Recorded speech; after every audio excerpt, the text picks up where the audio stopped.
موضوع دیا گیا ہے وہ قرآن حکیم کی روشنی میں ہمارے مسائل کا موجودہ مسائل کا حل ہے۔ چونکہ وقت محدود ہے، 5 بجے ہمیں لازماً بات ختم بھی کرنی ہے، تو میں نہیں چاہتا کہ اس معاملے میں کوئی زیادہ تمہید میں وقت صرف کیا جائے۔ میں سب سے پہلے یہ نقطہ بیان کرنا چاہتا ہوں کہ ہمارے موجودہ مسائل سے مراد کیا ہے۔ دیکھیے، ایک ہم میں سے ہر شخص کے انفرادی مسائل ہیں۔ معاش کا مسئلہ ہے، امن و امان کا مسئلہ ہے، پڑوس کا مسئلہ ہے، بچوں کی تعلیم کا مسئلہ ہے، وغیرہ وغیرہ۔ یہ ایک ذاتی مسائل ہیں کہ جن میں ہر شخص جو ہے وہ بہرحال کوئی کسی مشکل کے حوالے سے، کوئی نسبتاً سہولت کے ساتھ، لیکن یہ کہ ہر ایک جو ہے ان کے اندر مصروف ہے، مشغول ہے۔ اس سے ذرا اوپر اٹھیں تو ہمارا ایک ملک ہے پاکستان، مملکت خداداد، سلطنت خداداد پاکستان۔ اس کے حالات کیا ہیں، اس کے مسائل کیا ہیں، اس کی حیثیت کیا ہے، اس کی کیفیت کیا ہے، اس کے حوالے سے بھی ظاہر بات ہے کہ ہم میں سے ہر فرد کی کچھ ذمہ داری بنتی ہے، اس لیے کہ افراد کے ہاتھوں میں ہے اقوام کی تقدیر، ہر فرد ہے ملت کے مقدر کا ستارہ۔ افراد اگر غلط ہوں گے تو قوم کا بیڑا غرق ہوگا۔ قرآن مجید میں بھی بیان کیا گیا ہے 2 مرتبہ، ان اللہ لا یغیر ما بقوم حتی یغیروا ما بانفسہم۔ خدا نے آج تک اس قوم کی حالت نہیں بدلی، نہ ہو جس کو خیال آپ اپنی حالت کا بدلنے کا، اپنے اندر کی کیفیت کو بدلیں، اپنی روحانی اور نفسیاتی کیفیت کو بدلیں گے، اپنے ذاتی اعمال و کردار کو بدلیں گے تو قوم کی مجموعی حالت میں بھی تبدیلی آئے گی۔ لیکن اس سے بھی اوپر کا مسئلہ ہے، ایک بڑی عظیم امت ہے، امت محمد صلی اللہ علیہ وسلم۔ یہ امت آج کس حال میں ہے؟ اگرچہ اس سے بھی اوپر کی پھر ایک سطح ہے، پوری عالم انسانیت ہے، اور یہ بھی جان لیجئے کہ پورا عالم انسانیت جو ہے امت محمد میں شامل ہے صلی اللہ علیہ وسلم۔ اسی لیے علماء نے اس کی تقسیم کی ہے کہ ایک ہے حضور کی امت دعوت، جن کی طرف کے حضور کو بھیجا گیا، وہ تو صاف قرآن میں مذکور ہے کہ وَمَا أَرْسَلْنَاكَ إِلَّا كَافَّةً لِلنَّاسِ بَشِيرًا وَنَذِيرًا۔ ہم نے نہیں بھیجا ہے اے محمد آپ کو صلی اللہ علیہ وسلم مگر پوری نوع انسانی کے لیے بشیر اور نذیر بنا کر۔ البتہ امت اجابت وہ ہے کہ جو اپنے آپ کو امتی شمار کرتے ہیں، کہتے ہیں کہ ہم محمد پر ایمان رکھتے ہیں صلی اللہ علیہ وسلم، آپ سے ہمیں محبت ہے، ہم آپ کی تصدیق کرتے ہیں۔ تو میں ذرا جو چوتھی سطح میں نے بیان کی ہے اس کو تو آج کی گفتگو میں نہیں لوں گا کہ پورے عالم انسانیت کی اس وقت کیا کیفیت ہے، لیکن اب میں یہ چاہتا ہوں کہ جو تیسری سطح ہے کہ سب سے پہلے ہم یہ دیکھیں کہ امت مسلمہ، امت محمد صلی اللہ علیہ وسلم آج کس حال میں ہے، کن مسائل میں گرفتار ہے۔ آپ کے علم میں ہوگا کہ اس وقت دنیا کی کل آبادی سمجھی جاتی ہے 6 ارب، یعنی 600 کروڑ۔ اس میں کم سے کم 120 کروڑ مسلمان ہیں امت مسلمہ۔ گویا کہ ہر 5واں انسان جو ہے دنیا میں وہ حضور صلی اللہ علیہ وسلم کا کلمہ پڑھتا ہے۔ اتنی بڑی تعداد، اس کے ساتھ ہی کتنا بڑا علاقہ جو ہے اس زمین کا وہ اللہ تعالیٰ نے اس امت کے قدموں تلے رکھا ہے۔ اگر آپ نے نقشہ دیکھا ہو دنیا کا تو آپ کو معلوم ہونا چاہیے کہ شمال میں جو بہت بڑا یہ نظر آتا ہے سائبیریا اور روس کا علاقہ، یہ سب غیر آباد ہے۔ اس طرح شمالی امریکہ میں بھی کینیڈا سے اوپر بڑے بڑے آپ کو بر اعظم سے نظر آئیں گے، یہ سب غیر آباد ہیں۔ جو آباد علاقہ ہے دنیا کا اور جو زرخیز علاقہ ہے دنیا کا، اس کا کتنا بڑا حصہ ہے کہ جو امت محمد صلی اللہ علیہ وسلم کے قدموں تلے۔ انڈونیشیا، ملائیشیا سے چلے آئیے، اس کے بعد مسلسل چاہے کہیں مسلمان اقلیت میں تھوڑے بہت ہیں، لیکن پھر بنگلہ دیش آتا ہے، بڑی عظیم اکثریت کا ملک ہے۔ پھر بھارت میں اگرچہ اقلیت میں ہے لیکن 20 کروڑ مسلمان بھارت میں اس وقت ہے۔ پھر جو پاکستان سے شروع ہوا سلسلہ، افغانستان، ایران، چلتے جائیے ادھر ترکستان، چینی ترکستان، روسی ترکستان، پھر آگے چلیے عالم عرب، افریقہ کا پورا شمالی علاقہ، افریقہ کا تقریباً سارا وسطی علاقہ، یہ سب کیا ہے؟ کتنا بڑا رقبہ ہے، اور ہر طرح کی نعمت اللہ نے دی ہے۔ اس میں نباتات بھی ہیں، اس میں معدنیات بھی ہیں، اور سب سے بڑھ کر آج کی دنیا میں جو اہم ترین شے ہے کہ پیٹرول جو ہے، تیل جو ہے، اس کے سب سے بڑے ذخائر وہ ہیں کہ جو مسلمانوں کے قدمے تلے ہیں۔ اتنی تعداد میں ہونے کے باوجود، اتنے وسائل کے پر بظاہر قابض ہونے کے باوجود، سوال یہ ہے کہ کیا آج دنیا میں امت مسلمہ کو عزت حاصل ہے یا یہ ذلیل ہے؟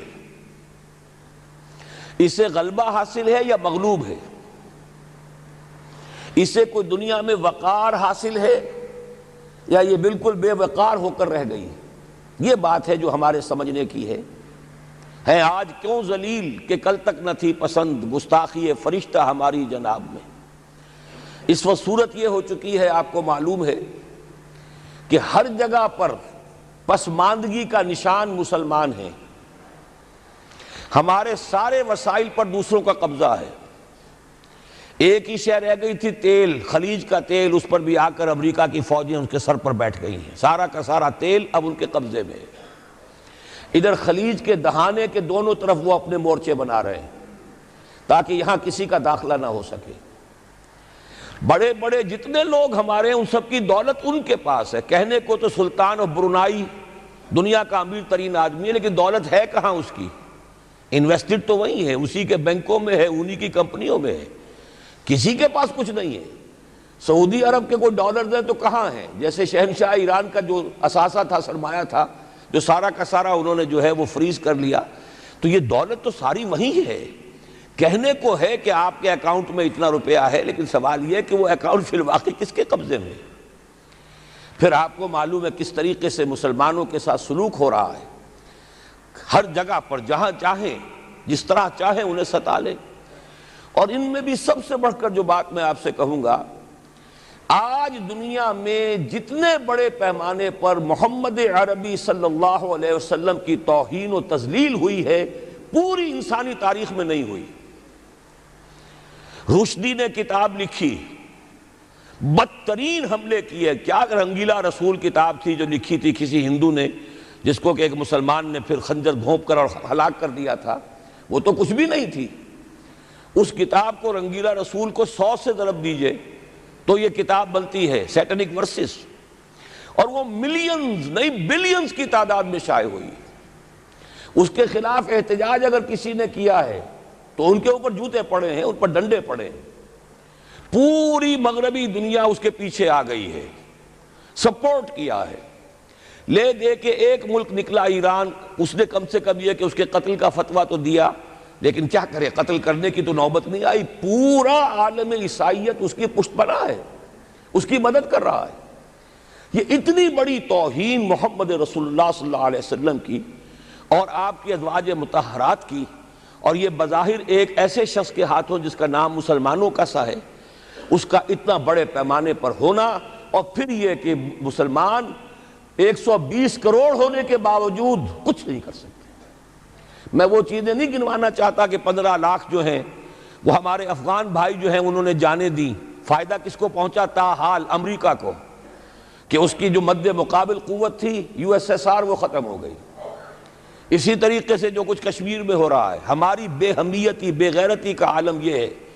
ہم کچھ اندر خانے تھوڑی بہت کو مدد کر کے سمجھتے ہیں کہ ہم نے فرض ادا کر دیا، جبکہ فرض تو یہ ہونا چاہیے تھا کہ ہم براہ راست اعلان کرتے اور انڈیا کو الٹیمیٹم دیتے کہ سٹاپ دس بزنس، یا یہ کہ پھر ہم سے جنگ ہے۔ جنگ کا نتیجہ تو پھر اللہ جس کو چاہے دے گا۔ اگر انسان اللہ تعالیٰ پر اعتماد رکھتا ہو، توکل رکھتا ہو، اپنے موقف کی حقانیت پر بھی اسے یقین ہو، تو کم من فیۃ قلیلۃ غلبت فیۃ کثیرۃ، تاریخ میں ہمیشہ ہوتا آیا ہے کہ چھوٹی قوتیں جو ہیں ان کو غلبہ اللہ نے عطا کیا ہے بڑی قوتوں پر۔ لیکن بے غیرتی کا عالم یہ ہے، بے حمیتی کا عالم یہ ہے۔ زبانی کلامی ہم سے بڑا ہمدرد کوئی نہیں مسلمانان کشمیر کا، جس لیڈر کو دیکھو بڑھ چڑھ کر بیان دے گا، لیکن عملاً ہم کیا کر رہے ہیں؟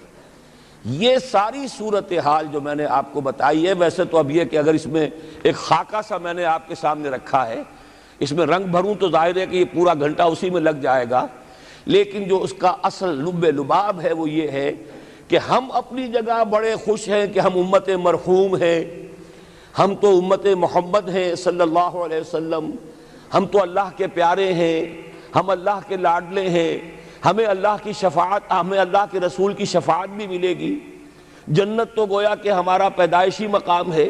یہ سارے جو بھی ہمارے ذہنوں کے اندر ہیں خیالات، اور یہ جو ہمارے من گھڑت عقائد ہیں، آپ سوچئے کہ جب ہم جو آبجیکٹیو کنڈیشنز ہیں، گیون کنڈیشنز ہیں، جو سامنے کے حالات ہیں، ان سے جب تقابل کرتے تو معاملہ بہت مختلف ہے۔ یہ کیوں ہے؟ اصل میں سوال جب تک آپ اپنے سامنے نہیں رکھیں گے، اس کا جواب جو ہے اب اس پر غور کیجئے، کیوں ہے؟ کیا اللہ تعالیٰ کو محمد الرسول اللہ کی عزت و حرمت پیاری نہیں ہے؟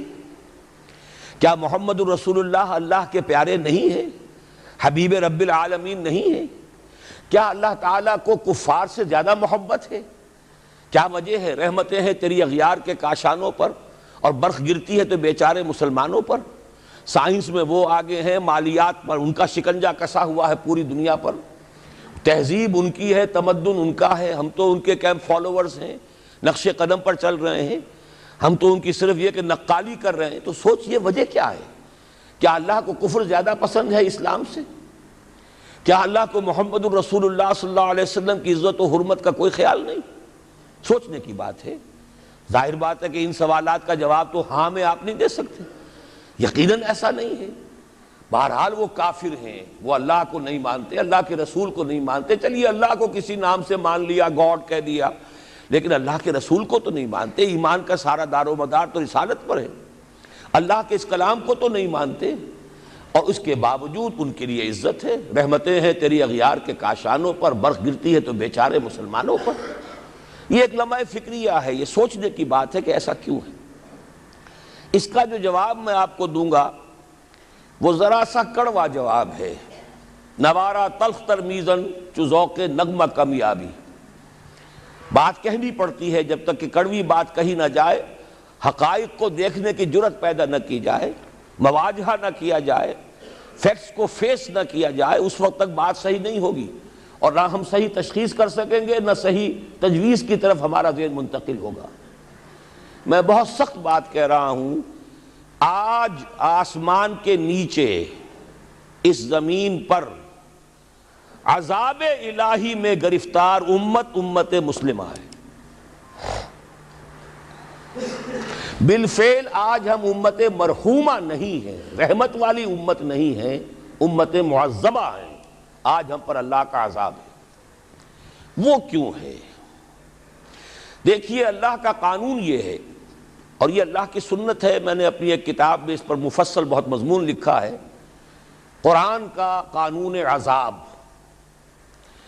ایک عذاب تو آیا کرتا تھا ان قوموں پر جن کی طرف اللہ رسول بھیجتا تھا، اِنَّا أَرْسَلْنَا نُوحًا إِلَىٰ قَوْمِهِ۔ اگر رسول کی بات مان لی تو قوم کے لیے بہت خوشحالی ہے، مبارکباد ہے، اللہ کی رحمتوں کے سائے ہیں، اور نہیں مانی تو بربادی ہے، تباہی ہے، خاتمہ ہے۔ پوری قوم نوح غرق کر دی گئی، پوری قوم عاد ختم کر دی گئی، حضرت ہود کو نہیں مانا۔ پوری قوم سمود ختم کر دی گئی، حضرت صالح کو نہیں مانا۔ عمورہ اور صدوم کی بستیاں ختم کر دی گئی، حضرت لوط کو نہیں مانا۔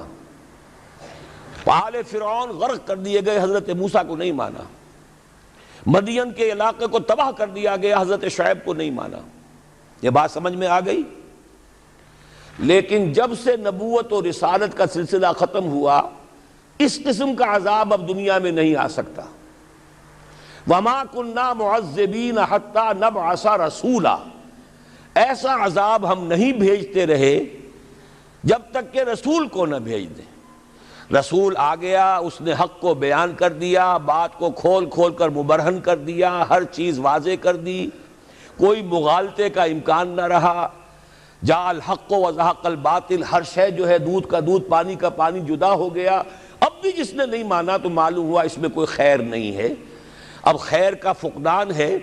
تو اس قوم کو جیسے کہ آپ باغ کے اندر جھاڑو دے کر جب بھی کوئی آندھی چلے تو پتے گرے ہوئے ہوتے ہیں، ان پتوں کو ایک جگہ جمع کر کے دیاسلائی دکھا دیتے ہیں تاکہ یہ پتے جو ہیں یہاں پر بدزیبی کا ذریعہ نہ بنے، تو پوری قوم ہلاک، کَأَن لَّمْ يَغْنَوْا فِيهَا، ایسے ہو گئے جیسے تھے ہی نہیں۔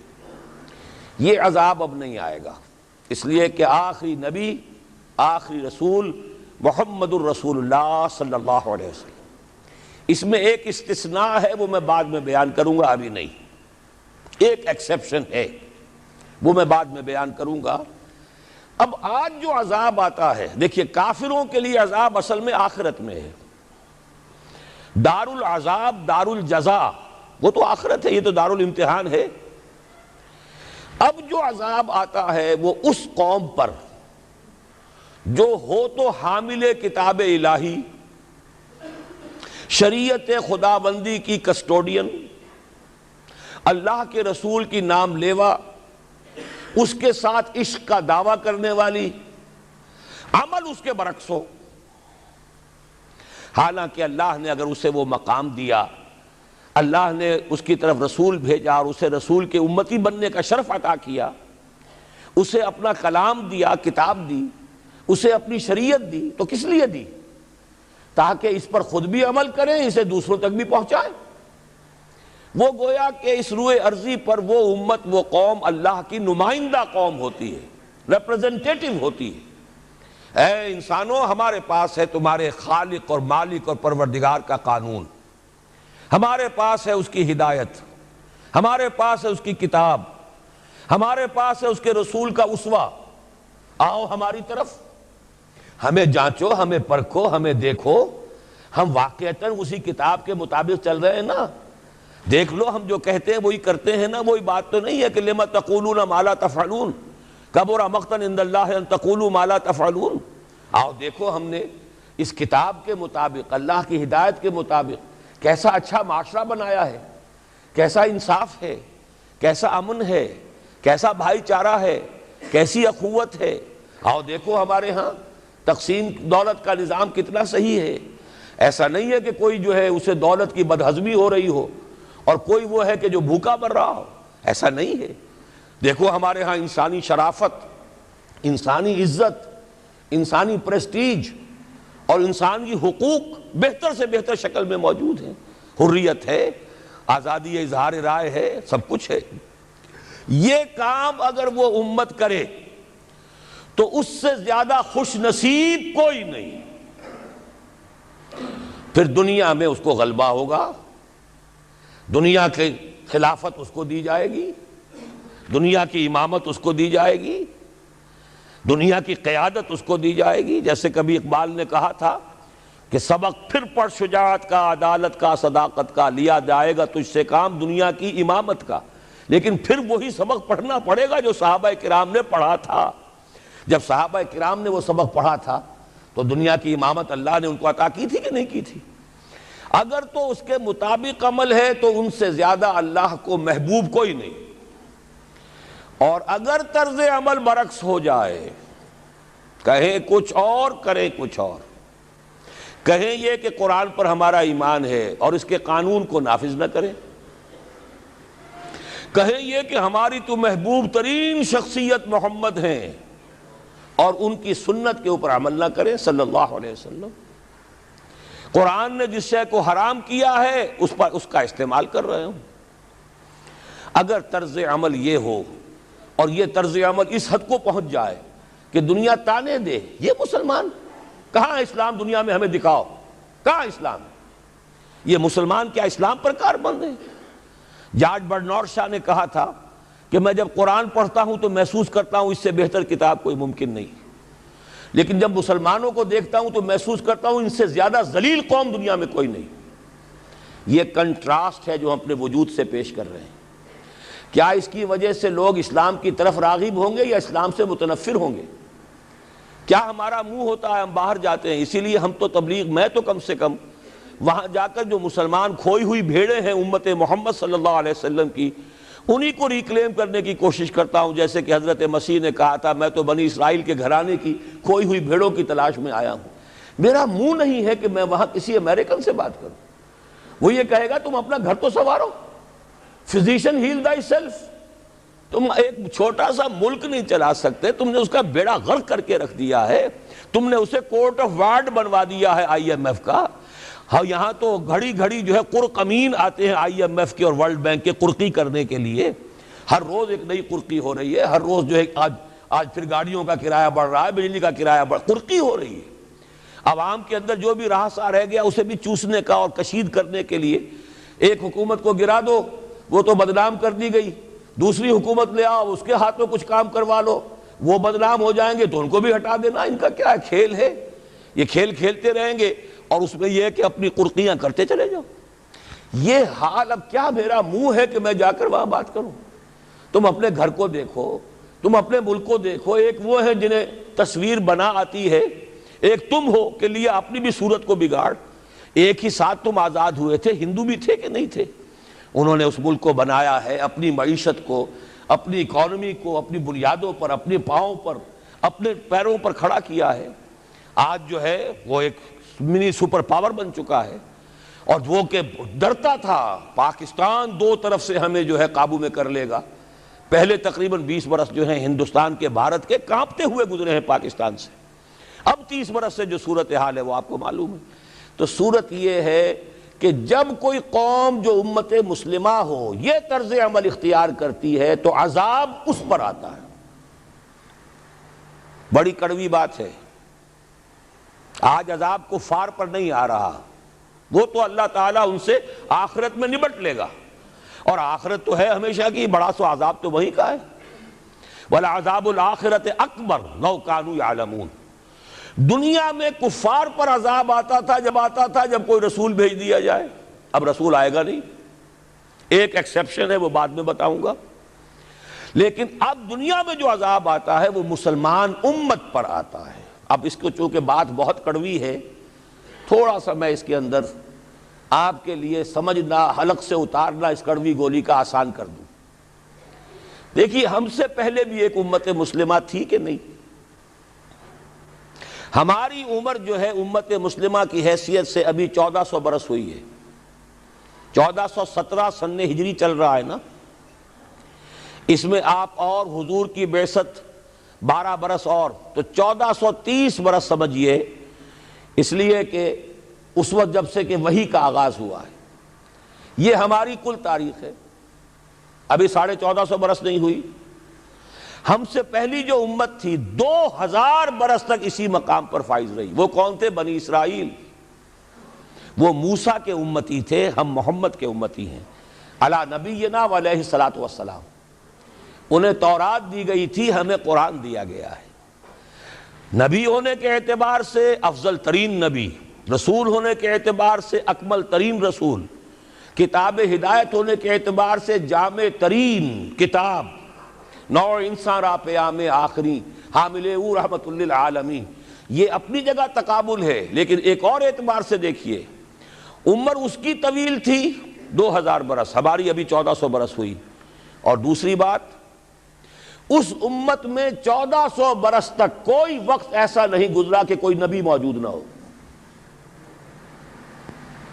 سینکڑوں نبی آئے۔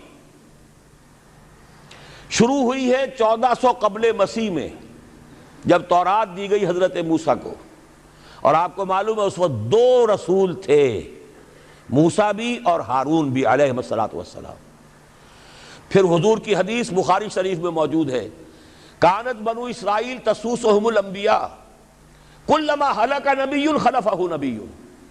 بنی اسرائیل کی سیاست اور حکومت جو ہے انبیاء کے ہاتھ میں ہوتی تھی، جب بھی کوئی نبی فوت ہوتا تھا دوسرا نبی اس کا قائم مقام، اس کا جانشین ہو جاتا تھا، جیسے داؤد کے بیٹے سلیمان۔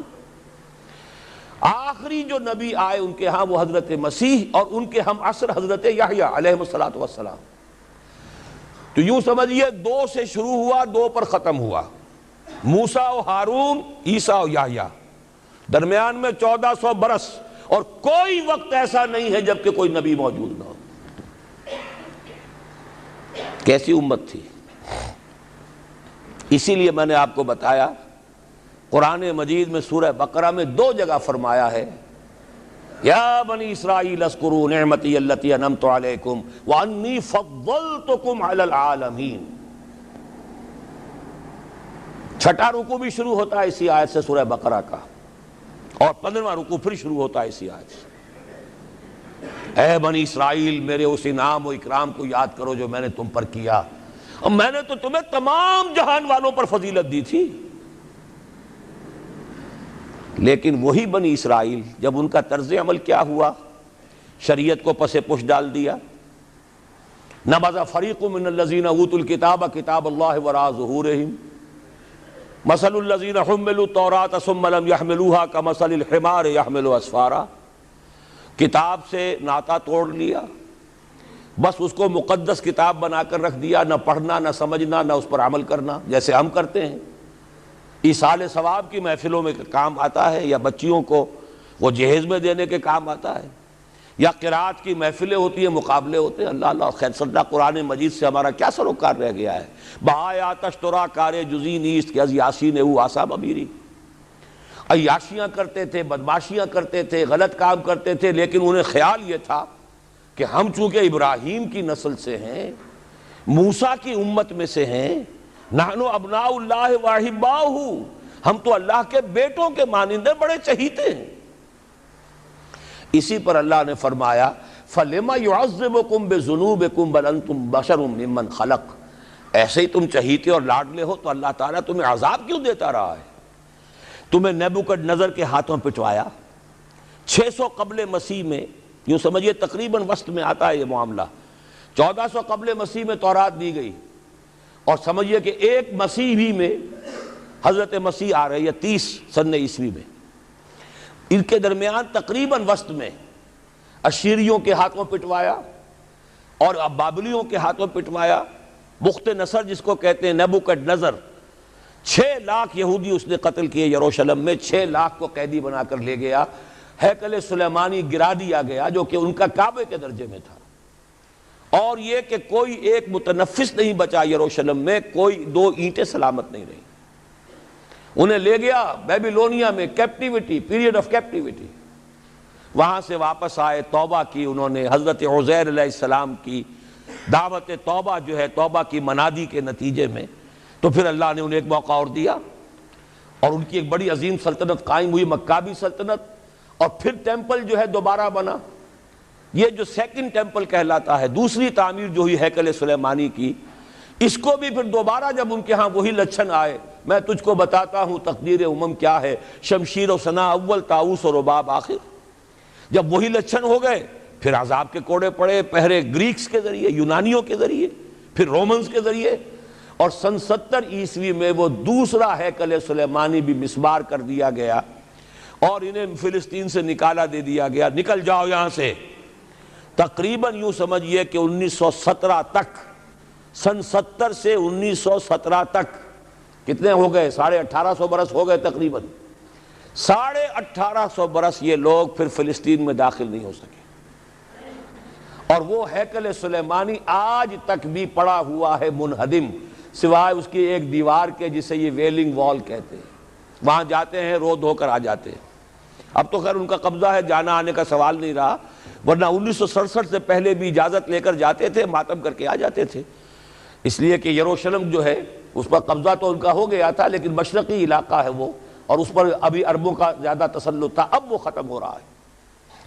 معلوم ہوا کہ وہی قوم جو ہے، جو چہیتی بھی تھی، لاڈلی بھی تھی، خیر الامم تھی، انی فضلتکم علی العالمین کا مصداق تھی، جس پر انعامات تھے، اکرام تھا، جنہیں حضرت داؤد اور سلیمان کی سی حکومتیں دی گئیں، ان سب کا معاملہ کیا ہوا؟ غلط عمل کی وجہ سے، برعکس رویے کی وجہ سے، قرآن مجید ہی میں 2 جگہ ہے تھوڑے سے لفظی فرق کے ساتھ، ضربت علیہم الذلۃ والمسکنۃ وباؤوا بغضب من اللہ، ان پر ذلت تھوپ دی گئی، ذلیل کر دیے گئے، 1850 برس تک، پہلے 150 برس تک کیپٹیوٹی میں رہے تھے، اب 1850 برس تک، جسے یہ ڈائسپورا کہتے ہیں، اس میں رہے، روتے تھے، یاد کرتے تھے اپنی فلسطین کی سرزمین کو کہ ہم وہاں سے نکالے گئے ہیں۔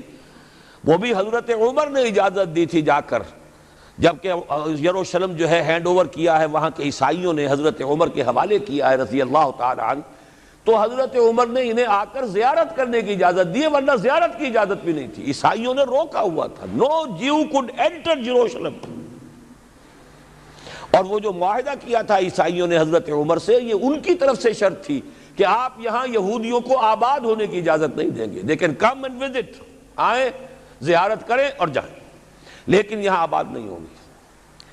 یہ قوم جو اونچی تھی، بڑی تھی، فضلتکم علی العالمین تھی، لیکن وہی قوم ضربت علیہم الذلۃ والمسکنۃ وباؤوا بغضب من اللہ، اللہ کے غضب کو لے کر لوٹی۔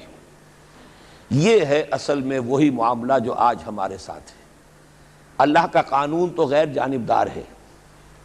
وَلَن تَجِدَ لِسُنَّتِ اللَّهِ تَحْوِيلًا وَلَن تَجِدَ لِسُنَّتِ اللَّهِ تَبْدِيلًا۔ اللہ کا قانون قوموں اور امتوں کے لیے بدلتا نہیں۔ وہی صورت ہے، ہمیں بھی کہا گیا کنتم خیر امت اخرجت للناس، تم بہترین امت ہو جسے دنیا والوں کے لیے نکالا گیا ہے۔ تمہارا کام کیا ہے؟ ہم تو جیتے ہیں کہ دنیا میں تیرا نام رہے، کہیں ممکن ہے کہ ساقی نہ رہے جام رہے۔ ہمارا کام تو تھا اس اسلام پر عمل کریں اور دنیا کو دعوت دیں، اپنے عمل میں بھی گواہی دیں، آؤ دیکھ لو ہم جو کچھ کہہ رہے ہیں یہ تھیوری نہیں ہے، یہ صرف لفاظی نہیں ہے، یہ شاعری نہیں ہے۔ اگر محمد رسول اللہ نے فرمایا صلی اللہ علیہ وسلم سید القوم خادمہم، آؤ دیکھ لو مدینے میں ہمارا خلیفہ عمر فاروق خادم ہے کہ نہیں ہے؟ کیا کوئی بادشاہ ہے؟ کیا اس نے کوئی محل بنایا ہے؟ کیا اس کے لیے کوئی خدم و حشم ہے؟ کیا اس کے لیے کوئی باڈی گارڈ ہے؟ کچھ بھی نہیں۔ جیسی جھونپڑیاں دوسروں کی ہیں ویسی جھونپڑا اس کا ہے، جیسے پیبند لگے ہوئے کپڑے دوسروں کے ہیں بلکہ دوسروں کے بہتر بھی ہوں گے، اس کے کپڑوں میں پیبند لگا ہوا ہے، اس کے نام سے قیصر و کسریٰ کے درباروں میں لرزہ ہے، لیکن اس کی سادگی کا عالم یہ، آؤ دیکھو، see with your own eyes, come here, see it۔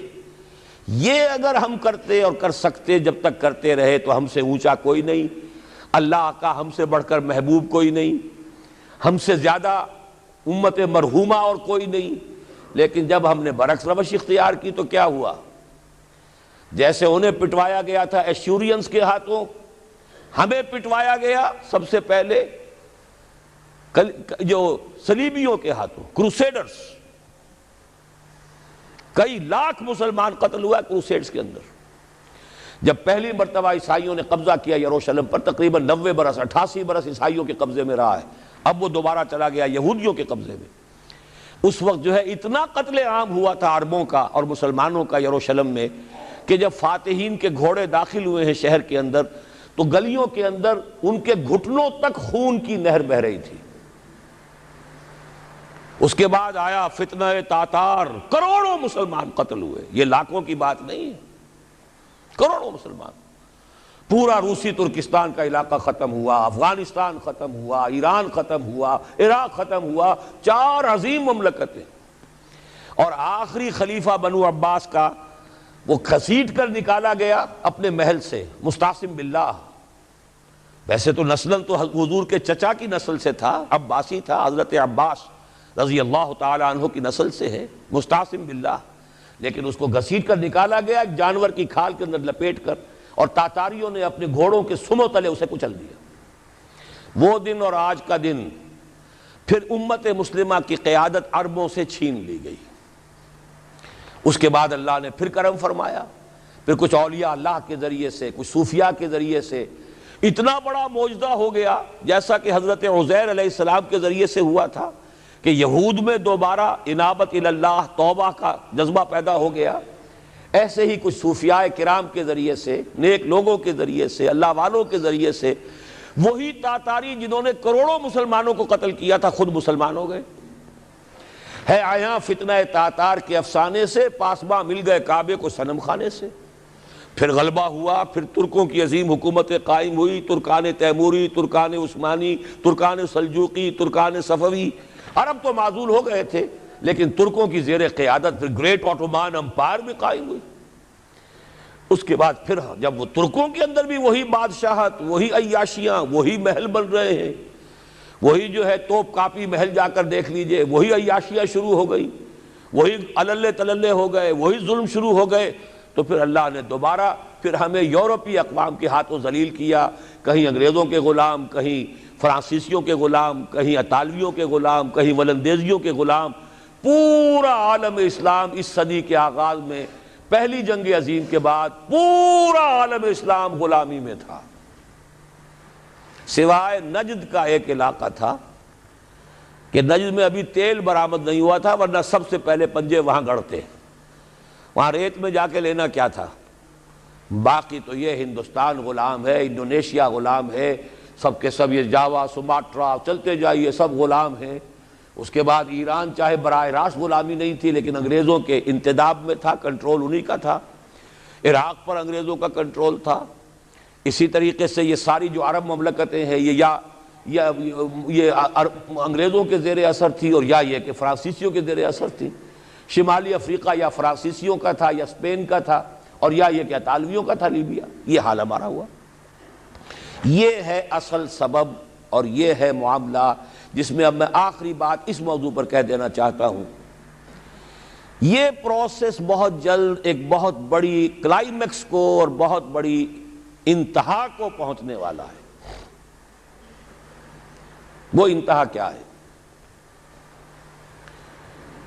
دیکھیے، میں نے جو کہا تھا کہ ایک استثناء ہے، ایک قوم، ایک امت ایسی ہے کہ جس نے اپنے رسول کو رد کیا اور اسے ہلاک نہیں کیا گیا۔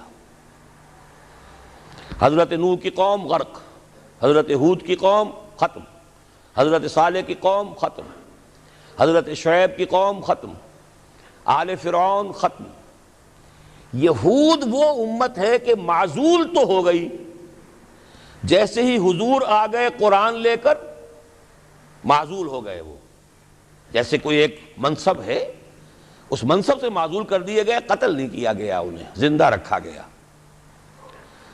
منصب تو اب قرآن آ گیا، محمد الرسول اللہ آ گئے صلی اللہ علیہ وسلم، اور کعبے کے گرد ایک نئی امت۔ وَكَذَلِكَ جَعَلْنَاكُمْ أُمَّةً وَسَطًا لِتَكُونُوا شُهَدَاءَ عَلَى النَّاسِ وَيَكُونَ الرَّسُولُ عَلَيْكُمْ شَهِيدًا۔ اگرچہ یہ امت اور ختم ہونے کی مستحق ہو چکی تھی، کیوں؟ 600 برس قبل آئے تھے حضرت مسیح علیہ السلام، اور قرآن میں بھی ہے اور موجودہ بائبل میں بھی ہے کہ حضرت مسیح کو اسرائیل ہی کی طرف بھیجا گیا۔ صرف سورہ آل عمران میں ہے رسولاً الی بنی اسرائیل۔ یہ تو صرف محمد الرسول اللہ صلی اللہ علیہ وسلم ہے جنہیں پورے عالم انسانیت کی طرف بھیجا گیا، کوئی اور رسول تمام انسانوں کے لیے مبعوث نہیں ہوا۔ اور ابھی بائبل میں موجود ہے کہ میں صرف اسرائیل کے گھرانے کی کھوئی ہوئی بھیڑوں کی تلاش میں آیا ہوں۔ اسی لیے میں نے کہا تھا میں بھی امریکہ وغیرہ جاتا ہوں تو یہ اپنے پاکستانی ہندوستانی بھائی جو ہیں، یہ کھوئی ہوئی بھیڑیں وہاں جا کر جو ہیں وہ گم ہو گئی ہیں، ان گم شدہ بھیڑوں کی تلاش میں۔ تو اس کو اچھی طرح سمجھ لیجئے، حضرت مسیح کی بعثت تھی بنی اسرائیل کی طرف، اور بنی اسرائیل نے نہ صرف یہ کہ ان کو مانا نہیں، بلکہ الٹا اپنے بس پڑتے سولی پر چڑھا دیا۔ اپنے بس پڑتے، اس میرے الفاظ کو نوٹ کر لیجئے، گویا کہ یہ اب اس عذاب استیصال، آخری ہلاکت والے عذاب کے مستحق ہو گئے۔ لیکن یہ پوری انبیاء اور رسل کی تاریخ میں ایک استثناء ہے کہ اس میں جیسے آج کل ہم کہتے ہیں ججمنٹ ریزروڈ، حضرت مسیح کو اللہ نے زندہ اٹھا لیا، یہود کے اوپر لعنت تو کر دی، ختم نہیں کیا۔ سمجھ رہے ہیں میری بات کو؟ سن 70 سے ان پر عذاب آیا، حضرت مسیح سن 33 عیسوی میں اٹھائے گئے۔ سن 70 میں عذاب آ گیا ٹائٹس رومی کے ہاتھوں، وہ ہیکل سلیمانی بھی پھر دوبارہ گر گیا اور انہیں نکال دیا گیا ڈائسپورا سن 70 سے، لیکن ختم نہیں کیا گیا۔ یہ استثناء ہوا ہے، کیوں ہوا ہے؟ یہ بات پھر دوسری میری آج کی گفتگو میں بڑی کڑوی بات ہے، بہت کڑوی بات ہے۔ یہ جو دوسری امت جو جس سے کہ میں اور آپ ہیں، اور جو بہترین امت ہے، کنتم خیر امت، یہ جب طرز عمل وہی اختیار کرے گی جو یہودیوں نے کیا تھا، ان کو سزا ان ملعونوں کے ہاتھوں دلوائی جائے گی۔ بات سمجھ لیجئے میری۔ آپ کو معلوم ہے پھانسی کا پھندا کون ڈالتا ہے؟ چوڑا۔ اور ہندوستان میں مجھے بتایا مولانا امین حسن اصلاحی صاحب نے، وہ مشرقی یوپی سے ان کا تعلق ہے، اعظم گڑھ سے، کہ ہمارے علاقے میں یہ رواج تھا کہ اگر کوئی راجپوت شخص کوئی بہت گھناونا کوئی کام کرتا تھا تو اس کو جوتے لگواتے تھے چمار کے ہاتھوں۔ راجپوت کے سر پر راجپوت کا جوتا پڑا تو چلیے جوتا تو ہے، لیکن ہے تو راجپوت کا، لیکن جب راجپوت کے سر پر چمار کا جوتا پڑتا تھا، جسے انگریزی میں ہم کہتے ہیں to add insult to injury, ایک تو تکلیف ہو رہی ہے جوتے کی اور ایک انسلٹ ہو رہی ہے کہ چمار کا جوتا ہے، تو یہ گویا کہ بدترین سزا ہو گئی۔ یہ امت جتنی اونچی ہے، جس کے رتبے ہیں سوا، اس کی سوا مشکل ہے، جس کا مقام بلند ہے اسی اعتبار سے ان کو پھر سزا بھی سخت ملتی ہے۔ صاف فرما دیا اللہ تعالیٰ نے سورہ احزاب میں، اے نبی کی بیویوں تم عام لوگوں کی طرح نہیں ہو، لستم کاحد من النساء، لستن کاحد من النساء، اگر تم نے کوئی غلط حرکت کی دوہرا عذاب ملے گا۔ اور بات صحیح ہے، جن کے رتبے ہیں سوا ان کی سوا مشکل ہے۔ اس امت کو عذاب کے کوڑے مارنے والی قوم وہ ملعون اور مغضوب علیہم قوم ہے، جس کے لیے قرآن مجید 2 دفعہ کہتا ہے ضربت علیہم الذلۃ والمسکنۃ وباؤوا بغضب من اللہ۔ اور یہ کوڑے بہت زبردست شکل میں ابھی آنے والے ہیں۔ میری بات اب آپ نے سمجھ لی کیوں رکھا گیا یہود کو، یہ جلاد کیوں سنبھال کے رکھے گئے؟ انہیں بھی سزا دی گئی، اس صدی میں بھی ہٹلر کے ہاتھوں میں بھی 6 ملین 60 لاکھ اس نے ختم کیے، ان پر تو سزا کا سلسلہ چلتا رہا، ایکسٹرمینیٹ نہیں کیا، ختم نہیں کیا، باقی رکھا ہے، اس لیے کہ ان کو کوڑا بنا کر امت مسلمہ کی پیٹھ پر مارنا ہے کہ تمہارا رتبہ، تم محمد کے امتی صلی اللہ علیہ وسلم، ہمارے آخری رسول، ہمارے اکمل رسول، ہمارے خاتم النبیین، خیر البشر، اور ان کی امت ہو کر تمہارا حال یہ ہے، تو تم سزا کے مستحق جو ہو، وہ سزا ہے کہ جو اچھی طرح سمجھ لیجئے ہماری حال جو اس صدی کے آخر میں شروع میں ہوا تھا کہ تمام مسلمان غلام، اس غلامی کے اوپر جو مزید کوڑا تیار ہوا 1917 میں بالفور ڈیکلریشن کے ذریعے سے برطانیہ نے اجازت دے دی کہ یہودی آ سکتے ہیں، اب فلسطین میں آ کر آباد ہو سکتے ہیں، وہ مکان خرید سکتے ہیں، جائیداد خرید سکتے ہیں، زمینیں خرید سکتے ہیں۔ 1971 اس پر اندیشہ تھا کہ کہیں اگر خلیفہ عثمانی نے جہاد کا اعلان کر دیا، اس لیے کہ عبدالحمید، سلطان عبدالحمید کو بڑی سے بڑی رشوتیں پیش کر کے دیکھ لیا تھا انہوں نے کہ یہ جو ہمارے اوپر پابندی ہے کہ ہم فلسطین میں آباد نہیں ہو سکتے، جو کہو ہم تمہیں دولت دینے کو تیار ہے، یہ پابندی ختم کر دو۔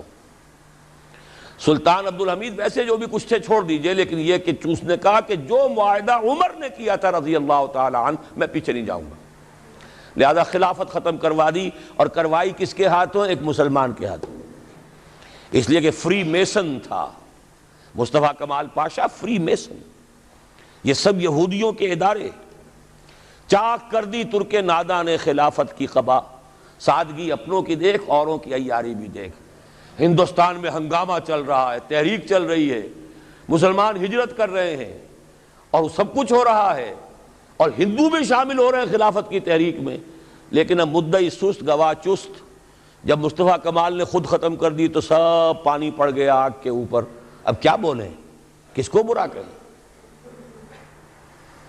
اس کے بعد 1948 میں ان کی ریاست قائم ہو گئی اسرائیل۔ کتنے برس بعد؟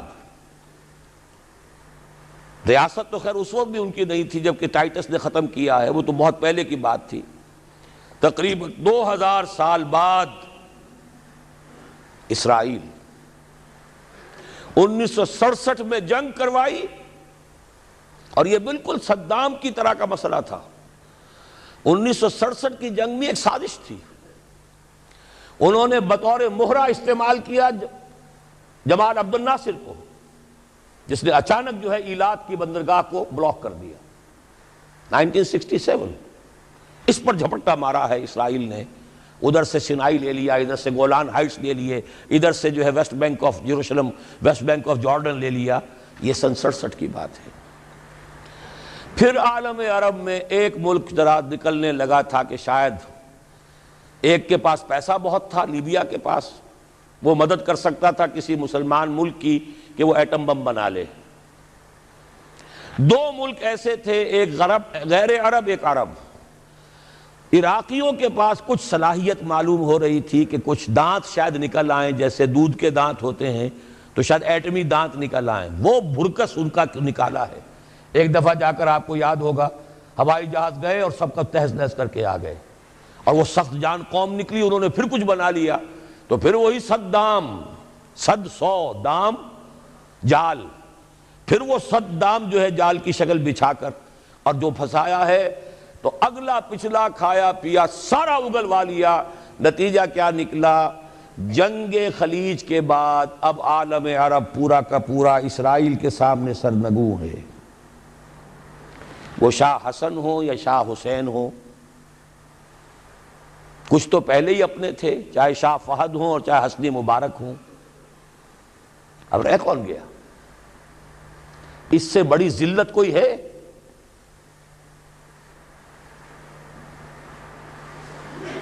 جن کے ساتھ ایک میز پر بیٹھنے کو تیار نہیں تھے، جن کے ساتھ گفتگو کو تیار نہیں تھے، اور بلا کر کہاں کھڑا کیا ہے؟ آؤ میڈرڈ میں، اسپین میں آؤ، اسپین سے شروع کروائیں گفتگو۔ اور اسپین کون سی جگہ ہے؟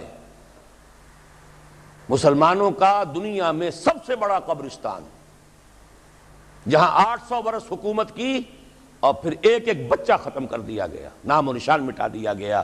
1492 میں فال آف گرینیڈا ہوا ہے، سقوط غرناطہ، اور 1992 میں ٹھیک 500 برس بعد یہ نیگوسیشن شروع ہوئی ہیں میڈرڈ کے اندر۔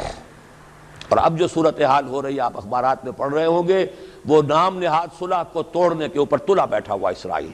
کیا ہوگا؟ ابھی میں ادھر جانا نہیں چاہتا۔ بہت بڑا ہنگامہ آ رہا ہے، بہت بڑا ہنگامہ آ رہا ہے، اور سب سے بڑا یہ عذاب کا کوڑا جو ہے یہودیوں کے ہاتھوں کس پر پڑے گا؟ عربوں پر۔ کیوں پڑے گا؟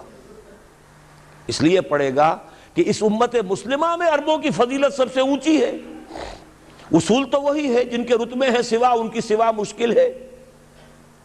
عرب کون ہیں؟ جن میں سے حضور تھے صلی اللہ علیہ وسلم۔ یہ رتبہ بلند ملا جس کو مل گیا، ہر مدعی کے واسطے دار و رسن کہاں۔ عرب کون ہیں؟ جن کی مادری زبان میں اللہ کا کلام ہے۔ مجھے اور آپ کو 100 پاپڑ بیلنے پڑیں گے قرآن کو سمجھنے کے لیے، ہماری بہت عظیم اکثریت تو پھر بھی نہیں سمجھ سکے گی، ترجمے پڑھ لے گی زیادہ سے زیادہ، اور کیا کرے گی؟ ان کی مادری زبان۔ انہوں نے جب پیٹھ دکھائی اور اس صدی میں کولونیل رول سے آزاد بظاہر ہو جانے کے باوجود کسی نے قبلہ راست کردم، کسی نے وہ قبلہ کر لیا واشنگٹن کی طرف، کسی نے کر لیا ماسکو کی طرف، تو بدترین سزا کے وہی مستحق ہیں۔ اور جان لیجئے کہ وہ ہولوکاسٹ مڈل ایسٹ میں آنے والا ہے، آرمگڈون، الملحمۃ العظمیٰ۔ میں نے یہ ساری چیزیں اپنی ایک کتاب میں لکھ دی ہیں، سابقہ اور موجودہ مسلمان امتوں کا ماضی، حال اور مستقبل۔ ایک موجودہ امت مسلمہ ہے ہم، ایک سابقہ امت مسلمہ ہے معزول شدہ، وہ ہیں یہود، اب بھی موجود ہیں، امت موسیٰ ہے، صاحب تورات ہے۔ ان کا ماضی کیا ہے، حال کیا ہے، مستقبل کیا ہے؟ مستقبل میں سب سے بڑا پیچ جو پڑنے والا ہے، جیسے پتنگوں کا پیچ ہوتا ہے، ان دو امتوں کا ہے۔ مڈل ایسٹ سب سے بڑی جنگ، تاریخ انسانی کی عظیم ترین جنگ کا میدان بنے گا، جس کو حضور نے نام دیا الملحمۃ العظمیٰ، عظیم ترین جنگ۔ احادیث موجود ہے میری اس کتاب کے اندر، حوالوں کے ساتھ ہے، ٹیکسٹ کے ساتھ ہے۔ ویل للعرب من شر قد اقترب، ہلاکت اور بربادی ہے عرب کے لیے اس شر سے جو قریب آ چکا ہے۔ لیکن اب یہ بات تو پھر میرے اور آپ کے لیے ذرا دور کی ہو گئی۔ تیسری کڑوی بات اب آ رہی ہے۔ ابھی تو عربوں کی بات تھی نا۔ 120 کروڑ میں نے آپ کو بتایا تھا کہ مسلمان دنیا میں ہیں، ان میں 20 پلس 22-23 ہوں گے عرب ہیں، باقی 1 ارب 100 کروڑ یہ کون ہے؟ نان عرب، امیین، امیین نہیں آخرین، امیین تو وہ عرب ہیں۔ ان میں سے بقیہ میں سے سب سے بڑی مجرم قوم میں اور آپ ہیں۔ ہندوستان کا مسلمان نہیں، انڈونیشیا کا نہیں، ایران کا نہیں، ترکستان کا نہیں، افریقہ کا نہیں، 20 کروڑ عرب اور 10 پلس 11 ہیں یا 12 کروڑ ہیں، کتنے بھی ہیں پاکستانی نمبر 2 مجرم. کیوں؟ انہوں نے ایک ملک بنوایا اسلام کے نام پر، لاکھوں انسانوں کی جانیں گئیں، ہزارہا عصمتیں لوٹی، کتنا بڑا تبادلہ آبادی ہوا، کتنی مسلمان عورتیں ہندوؤں کے قبضے میں رہ گئی. کس نام پر؟ ہمیں اسلام کے لیے ملک چاہیے. قائد اعظم نے فرمایا ہم اس لیے پاکستان چاہتے ہیں کہ اسلام کے اصول حریت و اخوت و مساوات کا ایک نمونہ عہد حاضر میں پیش کریں. 50 برس ہو چکے ہیں، نوٹ کر لیجئے. 2 حساب ہیں نا، ایک ہے شمسی، ایک ہے قمری. قمری کے حساب سے 50 برس ہو چکے، 9 مہینے زائد ہو چکے ہیں. شمسی حساب سے 50 برس میں 9 مہینے کم ہیں، بس اتنا ہی فرق ہے. اگلے اگست میں ہو جائے گا نا 50 برس کرسچین ایرا سے، 1997 1947 اگست تک کتنے مہینے رہ گئے. اور قمری حساب سے جو گزشتہ رمضان مبارک تھا اس کی 27ویں کو 50 مکمل ہو چکے، آگے 9 مہینے اور گزر چکے. ہم بالکل بیچ میں بیٹھے اس وقت. تو اسلام کہاں ہے؟ پاکستان بننے کے بعد ایمانداری سے دیکھیے کس چیز میں اضافہ ہوا ہے. بدمعاشی، عیاشی، جھوٹ، فحاشی، عریانی، بے پردگی، غبن، بد امنی، لوٹ مار، بڑے سے بڑے جرائم، گھناونے سے گھناونے جرائم، سب میں اضافہ. وہ اصول حریت و اخوت مساوات کہاں ہیں؟ ساری معیشت سود پر، اللہ اور اس کے رسول کے خلاف اعلان جنگ. آج ہم IMF کی ایک اسامی ہے، کورٹ آف وارڈ ہے. کتنے کھل کر باتیں ہمارے وزراء کر رہے ہیں. ہمارے لیے کوئی اور چارہ کار ہے ہی نہیں. میں ابھی سکھر میں تھا، وہاں ایک مذاکرہ دیکھنے کا مجھے موقع مل گیا ٹی وی پر. صاف کہہ رہے تھے وہ دانشور، وہ تو ہمارے لیے کوئی اور چارہ کار نہیں، ہمارے لیے مفید یہی ہے جو کچھ ہو رہا ہے. IMF ہی ہمیں بچائے گا، اور واقعتاً بچائے گا. کیوں بچائے گا؟ آپ کے لیے نہیں بچائے گا، اپنے لیے بچائے گا. اسے آپ کے اندر سے اپنا خون نکالنا ہے. اگر مرنے دیں گے تو خون کہاں سے لیں گے؟ They will keep you. لیکن رکھیں گے اسی طریقے سے کہ خون کشید کرتے چلے جائیں. کبھی بجلی کا کرایہ، کبھی گاڑیوں کا کرایہ، کبھی اس کا کرایہ، کبھی اس کا کرایہ، کبھی اس کا ریٹ، کبھی اس کا ریٹ، کبھی ڈاک کے ریٹ، خون چوسنے کے لیے. یہ صورتحال جو ہے یہ ہماری آخر کس کی ہے؟ کس نے کیا یہ؟ کیا اللہ ظالم ہے؟ کیا ہم مجرم نہیں ہیں اس کے؟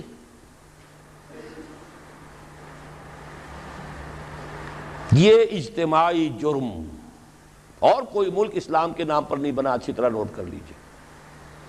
انڈونیشیا میں تحریک چلی وہ ملائی نیشنلزم کے نام پر، ملے نیشنلزم. عربوں نے انگریزوں سے نجات حاصل کی یا فرانسیسیوں سے، عرب نیشنلزم کے نام پر، العروبہ. صرف ایک ملک بنا تھا پاکستان. کا مطلب کیا؟ لا الہ الا اللہ. اور آج یہی وجہ ہے کہ کم سے کم عربوں کے ہاں خوشحالی تو ہے. جو ذلت آئی ہے ابھی ان پر اور مسکنت آئی ہے، کر کچھ نہیں سکتے، بے بس ہو گئے. جزیرہ نما عرب میں آج یہود اور عیسائی دندناتے پھر رہے ہیں. ان کے فوجی مراکز قائم ہو چکے ہیں. نجد کے پورے علاقے کے اوپر ان کا قبضہ ہے اس وقت. ذلت ہی ہے نا. ہمارے ہاں تو بھوک بھی ہے، ہم تو اس سے آگے بات جا رہی ہے. ہمارے ہاں یہ مسئلہ اور آگے بڑھے گا تو کیا شکلیں ہوں گی. بھوکے بھیڑیے جس طریقے سے پیٹ پھاڑیں گے محلوں میں رہنے والوں کے اور کوٹھیوں میں رہنے والوں کے، وہ وقت دور نہیں ہے. یہ عذاب الہی کی شکل، جیسے کہ فرمایا گیا سورہ انعام میں، قل هو القادر ان يبعث عليكم عذابا من فوقكم او من تحت ارجلكم او یلبسکم شیعا ویذیق بعضکم باس بعض، اے نبی ان سے کہہ دیجئے اللہ اس پر پوری طرح قادر ہے کہ تم پر کوئی عذاب بھیج دے تمہارے سروں کے اوپر سے یا تمہارے قدموں کے نیچے سے نکال دے، یا اللہ کو کوئی اور کام کرنا ہی نہ پڑے، تمہیں کو آپس میں ٹکرا دے، ایک دوسرے کی طاقت کا مزہ چکھائے۔ فرقہ واریت ہو، صوبائی عصبیت ہو، لسانی عصبیت ہو، کبھی بلوچ اور پٹھان لڑ رہا ہوتا ہے کوئٹہ میں، کبھی کراچی میں، اب دوبارہ کیا شکل ہوگی اللہ ہی بہتر جانتا ہے، اس لیے کہ وہ جو مہرے جو ہیں کبھی کوئی مہرے کو اٹھاتا ہے، کبھی اسی مہرے کو نیچے رکھ کر کسی دوسرے مہرے کو اٹھا لیتا ہے، نتائج تو بعد میں پتہ چلتا ہے نا۔ وہ تو اب کسی نے کہا ہے کہ پیسے فلاں جگہ سے لے کر فلاں کو دیے گئے، وہ تو آج حقیقت واضح ہو رہی ہے۔ تو اچھی طریقے سے سمجھ لیجئے کہ یہ سب عذاب الہی کی شکلیں ہیں۔ میرا تو اب تک کے ساری گفتگو کا خلاصہ کیا ہے؟ آج ہم امت مرحومہ نہیں ہیں، امت معذبہ ہیں، ورنہ اللہ کو ہم پر رحم فرمانا ہو اور امریکہ ہمارے اوپر کوئی سختی لا سکے، معاذ اللہ ثم معاذ اللہ، اللہ ہماری بھلائی چاہے اور کوئی ہماری برائی کر سکے، ناممکن۔ جو کچھ اللہ کی طرف سے، لما يعذبكم بذنوبكم بل انتم بشر ممن خلق، تم اپنی جگہ پھرنے خواہ بنے بیٹھے رہو، ہم تو امت مرحومہ ہیں، ہم تو اللہ کے پیارے ہیں، لاڈلے ہیں۔ قالت اليہود والنصارى نحن ابناء اللہ واحباؤہ قل فلم يعذبكم بذنوبكم بل انتم بشر ممن خلق، پھر اللہ تمہارے گناہوں کی پاداش میں تمہیں سزا کیوں دے رہا ہے، عذاب کیوں دے رہا ہے؟ تم بھی ایسے ہی انسان ہو جیسے دوسرے انسان اللہ نے بنائے ہیں۔ یہ ہے ہمارا اصل مسئلہ۔ دیکھیے انفرادی مسئلے بھی ہیں، پیٹ کا مسئلہ بھی ہے، چھت کا مسئلہ بھی ہے، ہر انسان چاہتا ہے کہ کوئی رین بسیرا ہو، کوئی چھت ہو، ضروری ہے، شریعت نے بھی یہ حقوق دیے ہیں۔ کوئی لباس کو ڈھانپنے کے لیے، کپڑے جسم کو ڈھانپنے کے لیے لباس بھی چاہیے، یہ ہے مسائل۔ لیکن یہ ہے کہ ایک ہے انفرادی مسائل سے اوپر اس قوم کے مسائل، ملک کے مسائل۔ وہاں اگر عذاب آئے گا یہودیوں کے ہاتھوں، یہاں آئے گا ہندوؤں کے ہاتھوں۔ میں نے اپنی اس کتاب کو ختم اس پر کیا ہے۔ 3 امکانات ہیں پاکستان کے لیے، جو کچھ ہم اب تک کر چکے ہیں، جو ہم نے عہد وعدہ خلافی کی ہے، ہم نے اب تک وہ اسلام نافذ نہیں کیا، وعدہ خلافی کی ہے، اور سورہ توبہ کی 3 آیات کے اندر بیان کر دیا گیا ہے کہ کوئی قوم اجتماعی طور پر اگر کوئی وعدہ کرے اور اس کی پھر خلاف ورزی کرے اللہ کے ساتھ تو اس کی سزا کیا ہے؟ نفاق۔ منافقین کے بارے میں فرمایا وَمِنْهُمْ مَنْ عَاهَدَ اللَّهَ لَئِنْ آتَانَا مِنْ فَضْلِهِ لَنَصَّدَّقَنَّ وَلَنَكُونَنَّ مِنَ الصَّالِحِينَ فَلَمَّا آتَاهُمْ مِنْ فَضْلِهِ بَخِلُوا بِهِ وَتَوَلَّوْا وَهُمْ مُعْرِضُونَ فَعَاقَبَهُمْ نِفَاقًا فِي قُلُوبِهِمْ۔ ان میں ایک لوگ وہ بھی ہیں منافقوں میں جنہوں نے اللہ سے عہد کیا تھا اگر ہمیں غنی کر دے گا، دولت مند کر دے گا، ہم خوب صدقہ خیرات نیک کام کریں گے۔ جب اللہ نے غنی کر دیا تو اب بخل سے کام لیا، وعدہ بھول گئے، وعدہ خلافی کی، اعراض کر لیا۔ اللہ نے ان کے دلوں میں نفاق کا مرض پیدا کر دیا۔ وہ نفاق باہمی ہے، آج قوم نہیں رہی، قومیتوں میں تقسیم ہو چکی، عصبیتوں میں تقسیم ہو چکی، نسلی عصبیتیں، قبائلی عصبیتیں، فلاں قبیلے کے فلاں سے جنگ ہو رہی ہے، فلاں کی فلاں سے جنگ ہو رہی ہے، بگٹیوں کا ان کے ساتھ معاملہ ہو رہا ہے، فلاں کا فلاں کے ساتھ معاملہ ہو رہا ہے، ہر سطح پر بدامنی، صوبائی ہے، لسانی ہے، مذہبی ہے، قتل و غارت، مسجدوں میں بم کے دھماکے ہیں اور دوسری عبادت گاہوں میں ہو رہے ہیں۔ یہ سارا کیا ہے اچھی طرح سمجھ لیجئے، نفاق باہمی۔ اور نفاق عملی کیا ہے؟ 3 چیزوں کو حضور نے فرمایا کہ جس کے اندر یہ ہو جائیں وہ کٹر منافق ہے، چاہے وہ نماز پڑھتا ہو، روزہ رکھتا ہو اور اپنے آپ کو مسلمان سمجھتا ہو، جب بولے جھوٹ بولے، جب وعدہ کرے خلاف ورزی کرے، امین بنایا جائے تو خیانت کرے۔ اب یہ 3 اوصاف آپ دیکھ لیجئے ہمارے اس معاشرے میں جو جتنا بڑا ہے اکثر و بیشتر اللہ ماشاءاللہ اتنا ہی بڑا جھوٹا، اتنا ہی بڑا خائن، اتنا ہی بڑا وعدہ خلاف۔ یہ ہے ہماری اس وقت کی صورتحال۔ حل کیا ہے؟ دیکھیے حل اب میں اوپر ہی سے چلوں گا، جب تک دنیا کے کسی ایک قابل لحاظ رقبے کے ملک میں پورے اسلام کے نظام کو قائم کر کے نہ دکھا دیا جائے کہ ہم اس قابل ہو جائیں کہ دنیا کو دعوت دیں کہ آؤ دیکھو یہ ہے اسلام، آؤ دیکھو یہ ہے محمد کا دین صلی اللہ علیہ وسلم۔ آپ دعائیں مانگتے ہیں اللہم انصر من نصر دین محمد صلی اللہ علیہ وسلم واجعلنا منہ واخذل من اعرض عن دین محمد صلی اللہ علیہ وسلم ولا تجعلنا معہ۔ کہیں تو دکھاؤ یہ دین ہے محمد کا صلی اللہ علیہ وسلم۔ کتابیں نہیں پڑھیں گے وہ، کتابوں میں تو اچھی سی اچھی باتیں لکھی جا سکتی ہیں، کیا ہے یہ کہو کہ حضور ایسے تھے اور صحابہ ایسے، پدرم سلطان بود بھائی ہوں گے، تم کیا ہو؟ تھے تو آبا وہ تمہارے ہی مگر تم کیا ہو؟ ہاتھ پر ہاتھ دھرے منتظر فردا ہو۔ جب تک کسی ایک ایسا نہ ہو کہ کوئی چھوٹا سا گاؤں ہو، کوئی جزیرہ ہو، سائزیبل ملک ہو، درمیانی درجے کا ملک ہو، جس میں وہ نظام قائم کر کے دکھایا جائے، the political socio economic system of خلافہ جو محمد عربی صلی اللہ علیہ وسلم نے قائم فرمایا، اس کا سیاسی نظام کیا تھا، اس کا قانونی نظام کیا تھا، اس کا عدالتی نظام کیا تھا، اس کا زمین کا بندوبست کیا تھا، اس کا مالیاتی نظام کیا تھا، اس میں غرباء کی کفالت کا نظام کیا تھا، یہ سارا نظام اگر آپ قائم کر کے نہیں دکھاتے تو اس کا مطلب یہ ہے کہ آپ اللہ کی ریپرزنٹیشن کا حق ادا نہیں کر رہے۔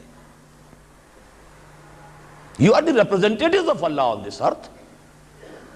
کتاب آپ کے پاس ہے، قرآن آپ کے پاس ہے، نبی کے نام لیوا ہی نہیں، ٹھیکیدار آپ ہیں۔ سارے نبیوں سے افضل ہمارا نبی، سارے نبیوں سے افضل ہمارا نبی، یہ ترانے گانے سے تو نہیں بات بنتی، ذرا ان کا کوئی کردار، ان کے جھلک کوئی اپنے اخلاق میں، اپنے کردار میں بھی تو دکھاؤ، اپنے معاشرے میں بھی تو دکھاؤ۔ یقیناً افضل ہیں، اس میں کیا شک ہے، سید البشر ہیں، افضل المرسلین ہیں، اکمل الرسل ہیں، خاتم النبیین ہیں، کیا شک ہے اس میں، لیکن دکھاؤ تو صحیح بھائی۔ تو جب تک ہم یہ نہیں کرتے ہم مجرم ہیں، ہماری سزا شکلیں بدلے گی، پڑھتے رہیں گے کوڑے۔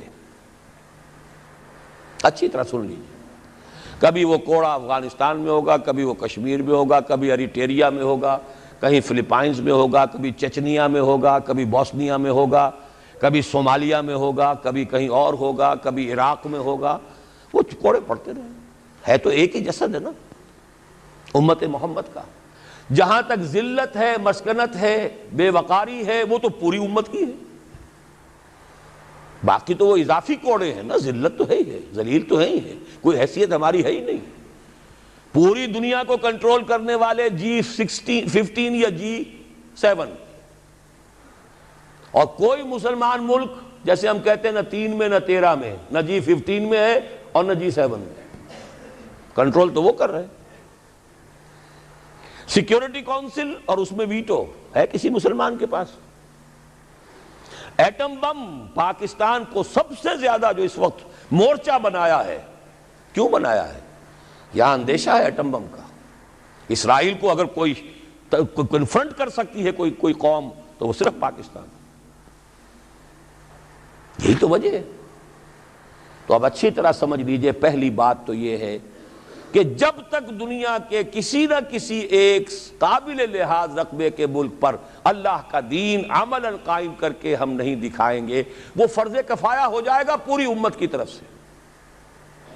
اگر ایک جگہ بھی ہم دکھا دیں، آؤ بھائی یہ کھلے ہوئے دروازے، آؤ دیکھو with your own eyes, come here and see for yourself, this is Islam, this is the رحمت of محمد صلی اللہ علیہ وسلم، وما ارسلناک الا رحمۃ للعالمین، آؤ دیکھو اپنی آنکھوں سے رحمت للعالمین کے مظاہر دیکھو۔ پہلی بات تو یہ ہوئی۔ دوسری بات، اب آ گیا نیچے اتر کر ایک سیڑھی، سب سے زیادہ جس کام کے لیے اللہ تعالیٰ نے مواقع عطا کیے وہ ہمیں کیے۔ چند چیزیں میں گنوا دینا چاہتا ہوں۔ ختم نبوت کے بعد سب سے بڑا دینی منصب مجددین امت، ان اللہ یبعث فی ہذہ الامہ علی راس کل مئۃ عام من یجدد لہا دینہا، 1000 برس تک سارے مجددین عالم عرب میں آئے اور 11ویں صدی سے شروع ہو گئے ہندوستان میں مجدد الفسانی رحمت اللہ علیہ، شاہ ولی اللہ دہلوی رحمت اللہ علیہ، سید احمد بریلوی رحمت اللہ علیہ، پھر 14ویں صدی میں حضرت شیخ الہند، علامہ اقبال جیسا مفکر، مولانا مودودی جیسا مصنف، مولانا الیاس جیسا مبلغ پوری دنیا میں کہیں نظر نہیں آئے گا۔ کوئی وجہ تو ہے، اللہ نے سلیکٹ کیا ہے۔ ان اللہ اصطفیٰ آدم و نوحا وآل ابراہیم وآل عمران علی العالمین، اللہ چن لیا کرتا ہے نا۔ پھر خلافت ختم ہوئی تو تحریک صرف یہاں چلی، کہیں چلی اور کتنی غیرت تھی، کتنے لوگوں نے جیلوں کے اندر جا کر جو ہے جیلوں کو آباد کیا، کتنوں نے ہجرت کر لی، چلے گئے افغانستان چلے گئے۔ یہ تو اس صدی کی تاریخ ہے، بدقسمتی ہماری ہے کہ ہم اس سے بھی واقف نہیں۔ بولی اماں محمد علی کی جان بیٹا خلافت پہ دے دو، ساتھ ہیں تیرے شوکت علی بھی جان بیٹا خلافت پہ دے دو، اس سے پورا ہندوستان گونج گیا تھا، گاندھی شریک ہوا۔ وہ تو جیسا میں بتا چکا ہوں، وہ ایک ترک کے ہاتھوں خاد کام ختم کرا لیا۔ اب کیا کرو گے تم، مدعی سست گواہ چست۔ پھر پوری دنیا میں مسلمان ممالک آزادی ہوئے، بظاہر آزاد، حقیقتاً تو کوئی بھی ابھی آزاد نہیں۔ ظاہری آزادی جو ملی ہے تو اس میں صرف ایک ملک کے لیے اسلام کا نعرہ لگا، پاکستان کا مطلب کیا، لا الہ الا اللہ، کہیں اور نہیں۔ پھر پاکستان بنا ہے تو معجزہ، پوری دنیا مانتی ہے کہ معجزہ، کسی حساب کتاب میں نہیں۔ میری کتاب ہے استحکام پاکستان، میں نے ثابت کیا ہے تمدن، سیاست، ریاست کے کسی اصول سے ثابت نہیں کیا جا سکتا کہ پاکستان بننا چاہیے تھا۔ It is a miracle.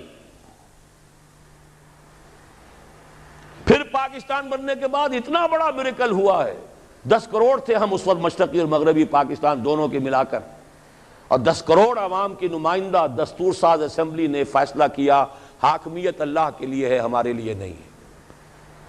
قرارداد مقاصد، سروری زیبا فقط اس ذات بے ہمتا کو ہے، حکمراں ہے ایک وہی باقی بتان آزری۔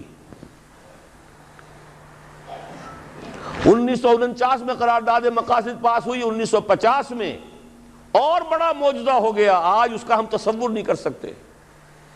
شیعہ، سنی، دیوبندی، بریلوی، جماعت اسلامی، اہل حدیث، 6 جماعتوں اور 6 فرقوں یا 6 مکاتب فکر کی ٹاپ کی قیادت، نیچے کے بچٹ بھئیے نہیں، ٹاپ کے لوگ، 31 علماء، اور انہوں نے دستور کے لیے 22 اصول دے دیے کہ اس پر ہم متفق ہیں، ہمارا کوئی اختلاف نہیں۔ مفتی جعفر حسین مجتہد، حافظ کفایت حسین ان کے سب سے بڑے اس زمانے کے واعظ اور ذاکر، ادھر مولانا مودودی جیسی شخصیت، سید سلیمان ندوی جیسی شخصیت، مولانا شفیع، مفتی محمد شفیع صاحب جیسی شخصیت، اور بریلویوں میں مولانا بدایونی، مولانا ابو الحسنات قادری لاہور کے، اہل حدیثوں میں ٹاپ کے، سب ٹاپ کی قیادت نے کہا کہ یہ ہمارے اصول ہیں، کم آن۔ تو سوچنے کی بات ہے، اس کے بعد کہیں کوئی بہت بڑی غلطی ہو گئی۔ بس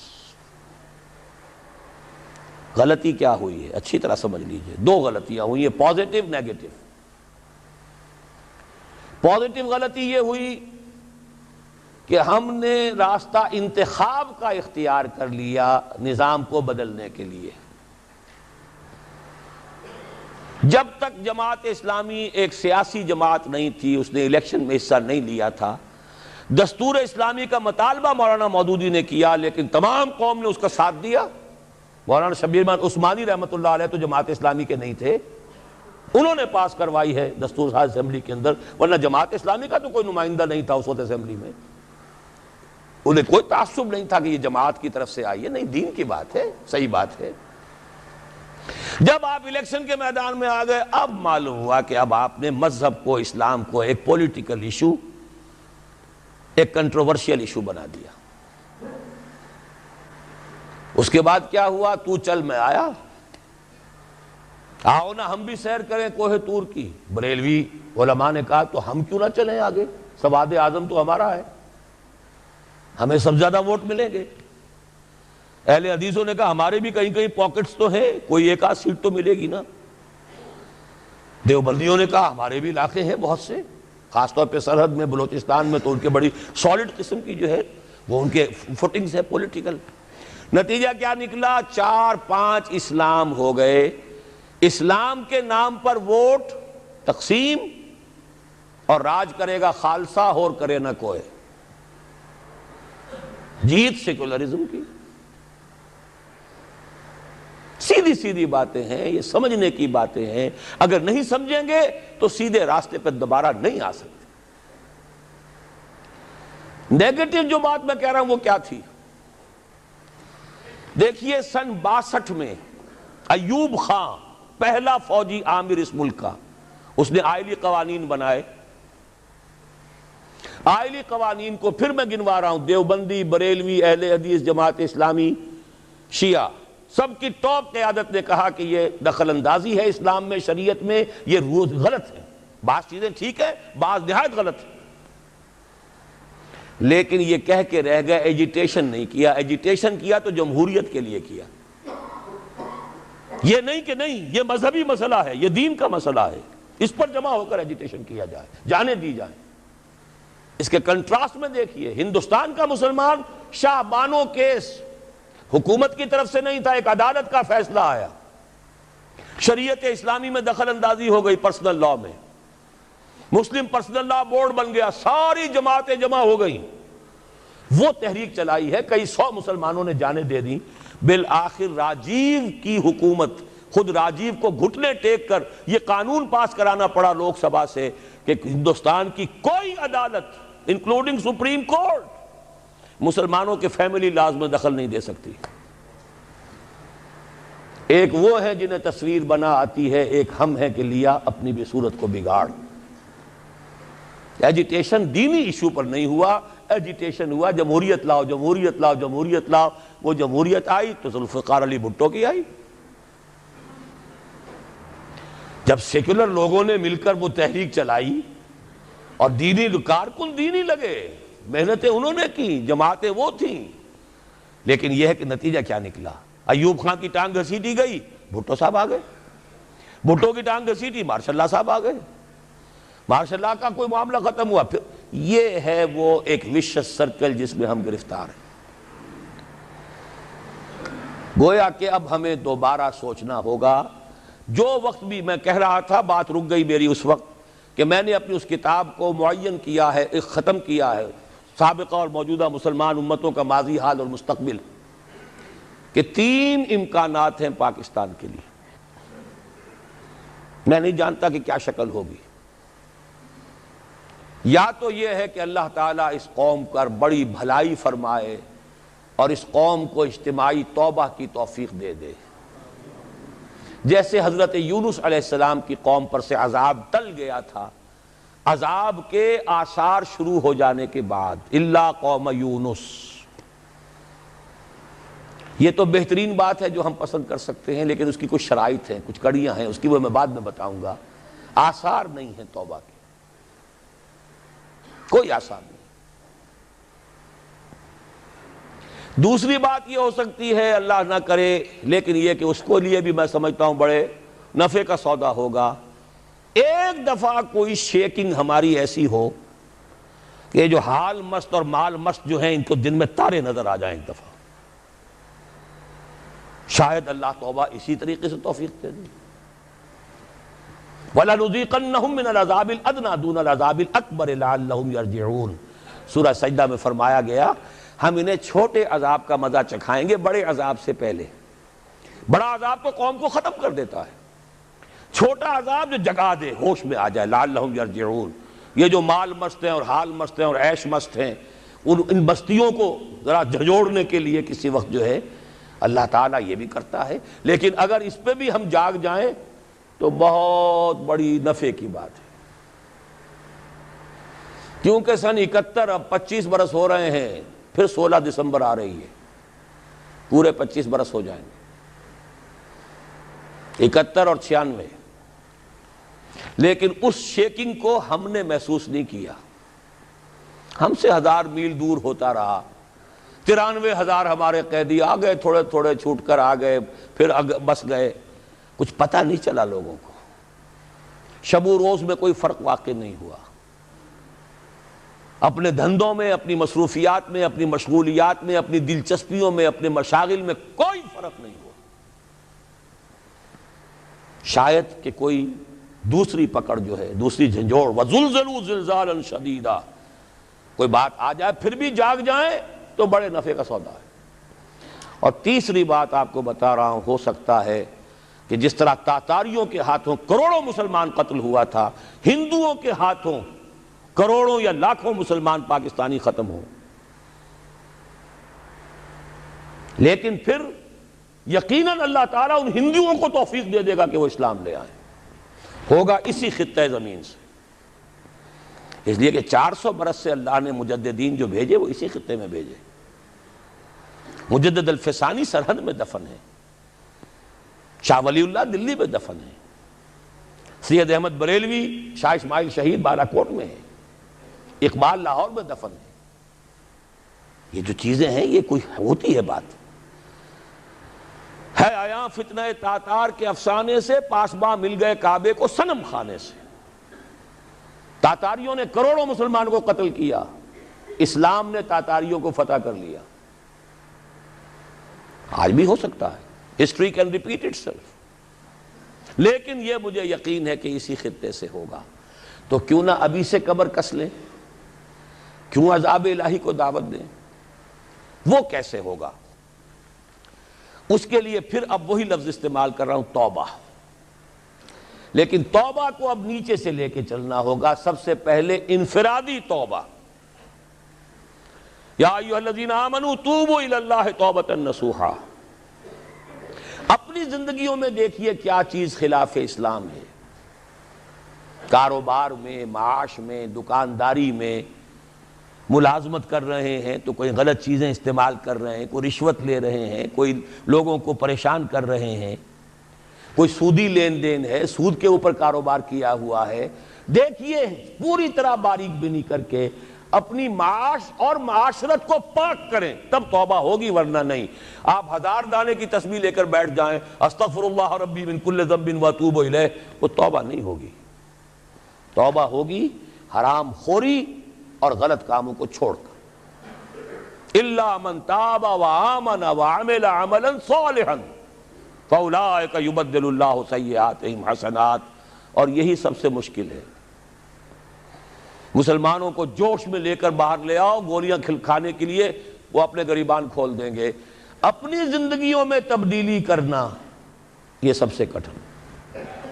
اپنے عیش کو منغص کرنے کے لیے تیار ہونا، اپنے کیریئرز، اپنے کاروبار، اپنی سہولتیں، اپنے عیش، اس کو مسجد تو بنا دی شب بھر میں، ایمان کی حرارت والوں نے.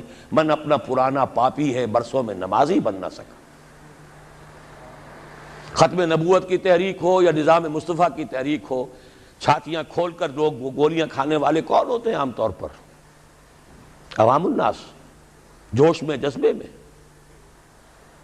رنگیلا رسول کے اوپر قتل جس نے کیا کون تھا؟ ایک ترخان، ایک کھاتی، ان پڑھ. وہ تو جذبہ ان کا ہے جو جوش میں آ جاتا ہے. تو سمجھ لیجئے اس بات کو. انفرادی توبہ سے بات شروع ہوگی. افراد کے ہاتھوں میں ہے اقوام کی تقدیر. ہر فرد ہے ملت کے مقدر کا ستارہ. ہے کام کٹھن. پھر کہہ رہا ہوں، اپنی ذات پر اپنے گھر میں اسلام نافذ کیجئے. اپنے وجود پر اپنے گھر میں شریعت کی تنفیذ ہو. اپنی معاش اور اپنی معاشرت شرعی پردہ نافذ کیجئے. دن میں تارے نظر آ جائیں گے، بائیکاٹ ہو جائے گا، رشتہ دار ناراض ہو جائیں گے، آپ کے داماد ناراض ہو جائیں گے. کیسے ہو سکتا ہے میں اپنی سالی کے ساتھ پردہ کروں یا میری سالی میرے سامنے نہ آئے؟ کیسے ہو سکتا ہے وہ لڑکی جو ہے دیور سے پردہ کرے اور دیور کے سامنے نہ آئے؟ جبکہ حضور فرماتے ہیں الحم و موت. پردے میں تو سب سے زیادہ سختی جو ہے وہ انہی رشتوں میں ہونی چاہیے. ابھی کل آپ نے پڑھا ہوگا ایک نوجوان 20 برس سعودی عرب کے اندر سروس کر کے آیا، 4 بچوں کو ذبح کیا، اپنی بیوی کو بھی جلا دیا. کیوں جلا دیا؟ اس سے آ کر کچھ پتہ لگا ہوگا نا کہ میں وہاں کیا کرتا رہا اور یہ یہاں کیا کرتی رہی. اس سے کم کے اوپر ظاہر بات ہے آدمی اتنا بڑا جرم نہیں کرتا. معاشرت ہماری بگڑی ہوئی ہے. آپ پیٹرو ڈالر کمانے کے لیے بیٹھے ہوئے ہیں، یہاں کیا ہو رہا ہے، کیا نہیں ہوگا. پھر آگ اور پانی کا میل ہو رہا ہے. تو پہلی بات ہے انفرادی توبہ. یا ایھا الذین آمنوا توبوا الی اللہ توبۃ نصوحا. اور میں آپ کا کان کھول کر بتا دینا چاہتا ہوں، اگر یہ نہیں تو کچھ بھی نہیں. اگر یہ نہیں تو بابا پھر سب کہانیاں ہیں. یہ کام نہیں کر سکتے تو پھر یہی ہے، کوئی آئے گا آپ کو واس پلائے گا، مجھے ووٹ دے دو، ہمیں ووٹ دے دو، ہم یہ کر دیں گے، ہم وہ کر دیں گے، ہم یہ کر دیں گے. ٹھیک ہے، آپ ان کے چکروں میں آ جائیے، آپ جو بھی چاہیے کیجئے، پیسے دے دیجئے، چندے دے دیجئے، ووٹ دے آئیے گا. ہوگا کچھ نہیں پر نالا